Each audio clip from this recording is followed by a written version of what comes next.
Will Jones, and welcome to VYPE TV, a show that highlights local athletes, their schools, and their communities. On today's show, we get a look at two strong football teams in North Texas, Highland Park and Mansfield Summit. Not one, not two, but three brothers are playing football for Haltom High at the same time. We'll visit them in this week's Family Affair.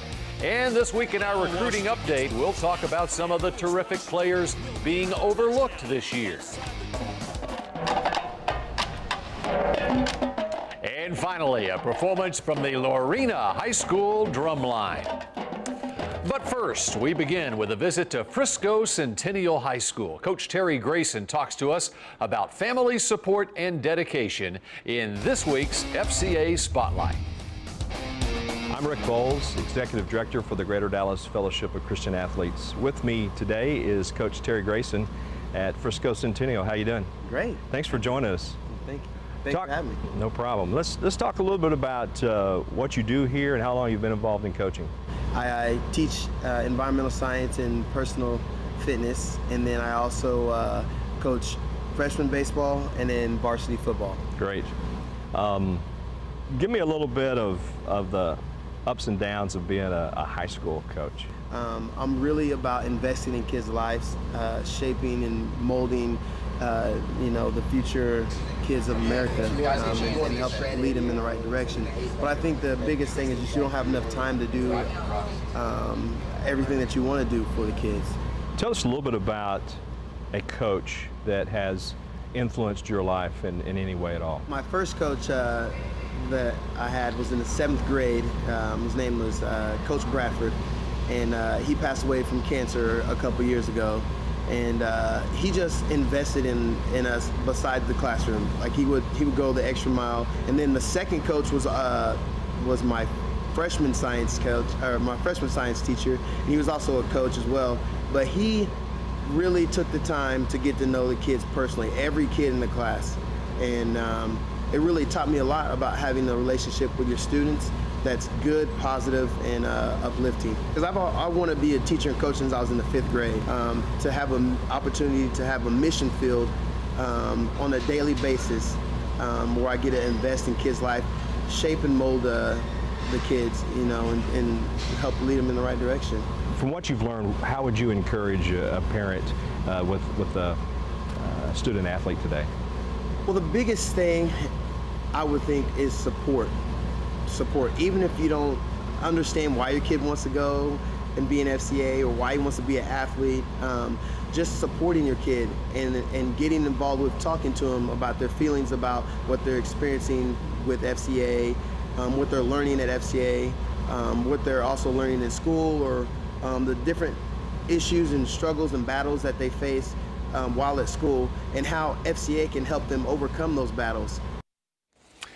It's time to take a quick break here, but when we return on VYPE TV, we'll visit Highland Park and Mansfield Summit High Schools to talk about their winning programs. And later, in our recruiting update, we'll learn why the recruitment process is a mystery to some great athletes in North Texas. But before we go to break, here's one of our favorite features here. We call it Game Faces. We're showcasing some of the best high school sports photography in North Texas. You're watching VYPE TV, and we'll be right back.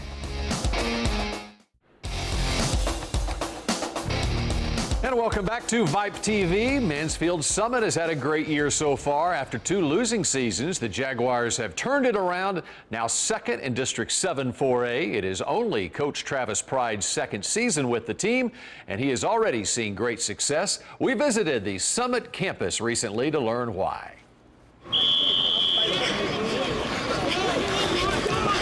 Good feeling last year about this upcoming football team, and had a great group of kids, some good leadership and stuff. So we had high expectations, and the kids have done a good job of kind of trying to help us meet those expectations. So we've been excited. What has been the key to your success? Hard work, effort, buying in.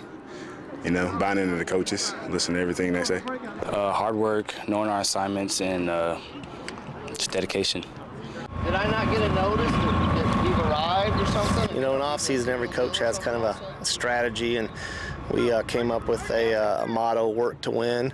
And I think mostly, just the kids have been buying into it. They're very coachable. We ask them to do this, and they do that, and we ask them to do it full speed, and they comply.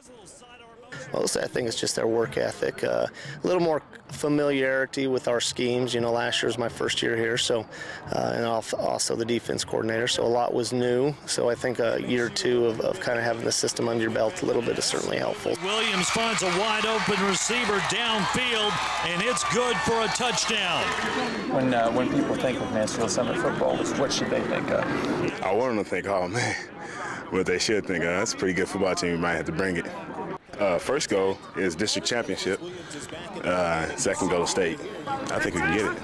We've been working real hard to get where we've been and where we're going to be.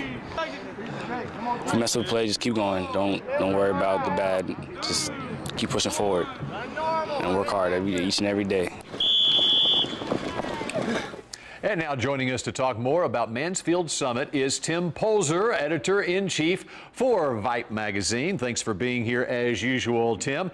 Well, Mansfield Summit moves down from Class 5A down to Class 4A. There's been so much growth in Mansfield. Summit moves down this year because their enrollment numbers were down, but it's just what the doctor ordered for this program. It is. They made the best of their move down from 5A. They've got their offense that played really well. They're in line to clinch a playoff berth with the win over Arlington Seguin, and it's just one of those teams to watch as we head towards the postseason. And Xavier Williams, the quarterback for Summit, putting up some big numbers and just 4 picks and 14 touchdown passes in the first 7 weeks of the season. They had a terrific game against Everman a week ago. It was a 35-35 game, featured here on TXA 21 is our game of the week. Now, Corey Franklin got the best of them in the fourth quarter, the Everman running back. But Summit, I think, in keeping pace with Everman for 3 quarters in that game, showed that they could make some noise in the playoffs, I think. I think you're right. Everman is one of those 4A teams that's just a perennial playoff contender. Teams really test themselves against them or rate themselves against them. That had to give them a lot of confidence. All right, in Highland Park, winning is such a tradition that the team strives for perfection. 0 losses every year. This season, the Scots are scoring almost twice as many points per game as their opponents are. In the latest Associated Press high school poll, Highland Park is ranked 5th in the state. They are destined for the playoffs again, and we spoke to them this week about their success. I think they get along well and they play well together, and they've made plays late in the game, in the close games, to win those, and I think we're getting better each week, so we still have our best game in front of us to play.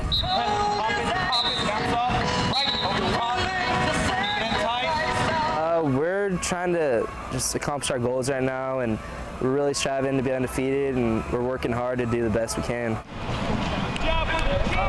I think it started in spring last year and just working hard through summer, and the team's really come together and had a great bond, so I think that's gotten us through our first 8 games. I think every week we've had to go out and be at our best because our opponents have been so tough. This is a very balanced district, and to be the district champion, you have to be consistent. You have to go out every week and you got to play hard. It starts in the spring after last season. We worked hard all off season, and then in the spring, and then in the summer we all worked out together, and then we've just carried that over to the season, and we just worked well as a team. I think the way our players conduct themselves and the hard work that they put into getting ready for the season, they've always amazed me with how hard they're willing to work to accomplish goals. There's always the lull, but we just try to keep practice exciting, always up tempo, and then that just carries over to the games. We just feed off each other, and we got to pat each other on the back no matter what happens, and just get excited about every play. We set goals early in the year, and so we have a goal to win the district championship in the season undefeated, so those are things that keep us motivated. I mean, the offensive line, we've got to block well, protect the quarterbacks, run the ball well, just kind of play every aspect of the game. Defense, hold them, get some turnovers. Every week's very similar in that we talk to our players about explosive plays. We got to have more explosive plays. That's runs or passes over 20 yards than our opponents. We got to have more takeaways than our opponents. We got to practice ball security. I mean, I love it. I mean, it's fun to block for 2 people. I mean, Jake gets to get behind the pads and run block for him, and then Brady always have the chance for that big play.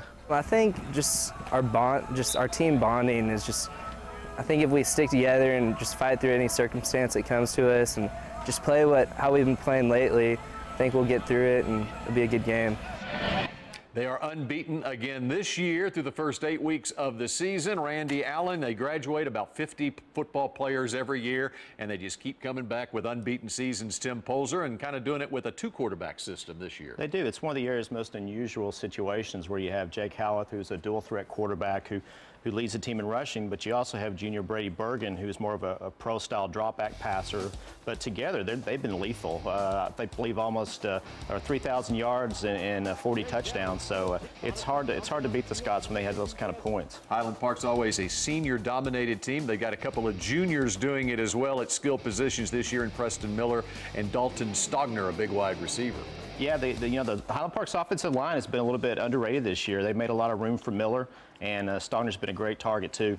And you got to think that Highland Park's going to make yet another deep run in the 4A playoffs. I think so, and they talked about the defense. The defense has come up strong in the stopping a late-minute rally by Richardson Pierce and also shutting out a playoff-bound McKinney North team. So they got to be happy about having a really strong defense and winning some really close games heading into the playoffs. All right, Tim Polzer of VYPE Magazine, we appreciate you joining us as usual. And coming up next on VYPE TV, the Haltom High School offensive line has some unique family ties. We'll tell you about it in our family affair story.